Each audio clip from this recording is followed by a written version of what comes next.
अस्सलामुअलैकुम वरहमतुल्लाहि वबरकातुह। उम्मीद है आप सब खैरियत से होंगे और रमज़ान करीम। सबसे पहले आपका वक्त अच्छा गुजर रहा होगा, आपके रोज़े अच्छे गुजर रहे होंगे। तो व्यूअर्स, आज मैं फिर हाज़िर हूँ एक नए वीलॉग के साथ, जिस वीलॉग में हम बात करेंगे कि कतर में आज़ाद वीज़ा पे आना कैसा है। तो आज जो हमारा क्या कहते हैं जो हमारी बातचीत होगी वो आज़ाद वीज़े के हवाले से है। आज मैं दो वीडियो बनाऊंगा। एक पार्ट वन रखेंगे हम और एक रखेंगे इसका पार्ट टू। ये आप लोगों के लिए बहुत ज़्यादा हेल्पफुल होने वाला है, तो प्लीज़ इसको लाजमी देखें, मेरे चैनल को सब्सक्राइब करें और लाइक का बटन दबाएं और बेल का बटन भी लाजमी दबाएं, ताकि जब मेरी कोई नई वीडियो आए तो आपको पहले से ही पता चल जाए। तो नाजरीन, कतर आने के एक तरीक़ों में से ये तरीका लोग तब करते हैं जब उनको पाकिस्तान में बैठे जॉब नहीं मिल रही और वो कतर आना चाहते हैं और यहाँ पे आके वो जॉब सर्च करना चाहते हैं। ये सबसे अच्छा तरीका है यहाँ पे आने का। इस तरीके में क्या होता है, इसको आज़ाद वीज़ा क्यों कहते हैं। सबसे पहले आप ये बात समझें, ये बहुत इंपॉर्टेंट है। देखें, एक कंपनी है, उसको यहाँ की गवर्नमेंट हर साल कुछ वीज़े जो हैं वो इशू करती है। और वो जो वीज़े हैं वो मिक्स नेशनलिटीज़ होती हैं। उनमें उनमें बांग्लादेश, उनमें नेपाल, श्रीलंका, फ़िलीपींस, तुनिसिया, इस तरह के काफ़ी लोग होते हैं, डिपेंडिंग ऑन द कंपनी के वो किस रैंक में, किस जगह पे, उसका क्या कहते हैं, वो किस सेक्टर में काम कर रही है। तो जैसे अगर रेस्टोरेंट वाले हैं तो उनको ज़्यादातर फ़िलीपींस के वीज़े मिलते हैं, ट्रांसपोर्टेशन के हैं तो उनको मिक्स नेशनलिटीज़ेशन ज़्यादातर मिलती हैं। इस तरह जो है वो ये सिस्टम चलता है। तो अभी जो सबसे पहले हम बात करते हैं कि कंपनी के पास कुछ वीज़े आए एक साल में, उनकी एक वैलिडिटी होती है। फॉर एग्जांपल उसकी वैलिडिटी है 6 महीने। उसके अंदर आपको वो वीज़े यूटिलाइज़ करने हैं कंपनी को, और due to some certain reasons, कुछ वजूहात की बुनियाद पे कंपनी ने वो जो हैं वो वीज़े जो हैं वो यूटिलाइज़ नहीं किए। अब वो जो हैं उनमें से कुछ वीज़े बच गए, लाइक फॉर एग्जांपल उसके पास 2 या 3 वीज़े पाकिस्तानी बचे हुए हैं।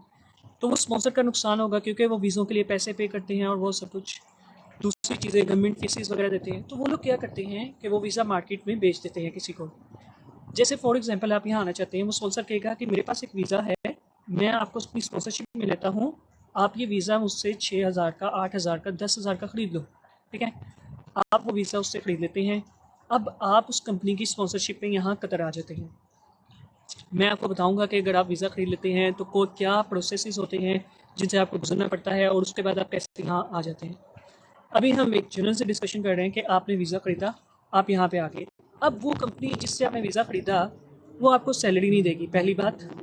दूसरी बात, वो आपकी टिकट के लिए रिस्पॉन्सिबल नहीं है। तीसरी बात ये है कि वो कंपनी आपको लीव सैलरी और एंड ऑफ सर्विस बेनिफिट्स जो होते हैं, ग्रेजुएटी वगैरह, ये भी नहीं देगी। तो फिर फ़ायदा क्या हुआ हमें ये वीज़ा ख़रीदने का। देखें, आपने वो वीज़ा ख़रीदा, आप लीगली तौर पे यहाँ के रेजिडेंट हो गए उस कंपनी के अंडर, आप यहाँ पे आ गए हैं। अब वो कंपनी आपसे कहेगी कि अपने लिए काम खुद ढूंढो। ठीक है, आपने अपने लिए बाहर काम ढूंढा, और ऐसे सिनेरियोज़ में ज़्यादातर काम जो है वो आसानी से मिल जाता है। मैं उसकी वजह बताता हूँ कि ऐसा क्यों होता है, कि काम जो है वो इतनी आसानी से कैसे मिल जाता है आज़ाद वीज़े पे आने पे, और फ़ायदा क्या है उसमें। देखें, अब आपने जो है वो आप यहाँ पे आ गए, आपने आज़ाद वीज़ा ख़रीदा है, आप यहाँ आ चुके हैं।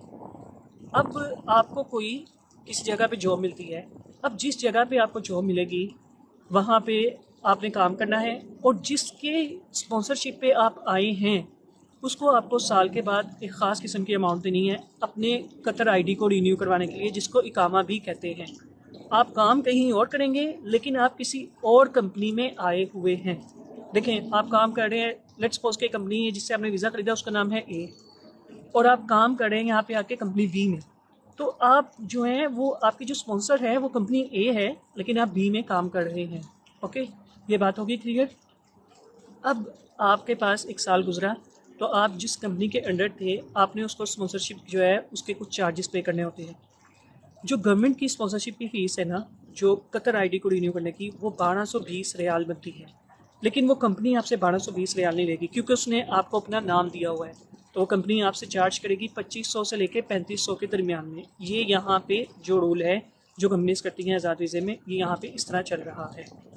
होप के आपको यहाँ तक समझ आ गई है। अब आपने यहाँ पे काम करना शुरू कर दिया। अब बहुत सारे लोग सवाल करते हैं कि यार हमें आज़ाद वीज़े पे आने के बाद कोई मसले मसाइल हो सकते हैं क्या इसका? तो इसका एक आसान सा जवाब है कि ऐसा कुछ भी नहीं होता। ये है तो इलीगल कि आप किसी कंपनी के स्पॉन्सरशिप पे हो और काम किसी के साथ करो, लेकिन यहाँ पे इतनी रिलैक्सेशन है कि ऐसा कुछ भी नहीं होता है। तो इतना वो अलाउ करते हैं। ये लोग भी जानते हैं कि लोगों के लिए कितना टफ़ होता है, स्पेशली एशियंस के लिए यहाँ पे आना, रहना और ये सब कुछ करना।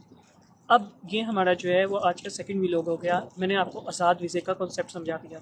अब हम बात करेंगे कि आज़ाद वीज़े पे आने से पहले हमें किन चीज़ों को जो है वो मद्देनज़र रखना चाहिए और कैसे वीज़ा ख़रीदना चाहिए। तो आज हम जो है वो सेकंड जो है वो इस टॉपिक के ऊपर बात करेंगे कि आज़ाद वीज़ा जो है वो आपने कैसे ख़रीदना है। तो आज़ाद वीज़े पे बात करने से पहले आज का व्लॉग यहाँ तक ही ख़त्म करते हैं और मेरी तरफ से अस्सलामु अलैकुम व रहमतुल्लाहि व बरकातुहू। रमज़ान करीम वंस अगेन। Thank you.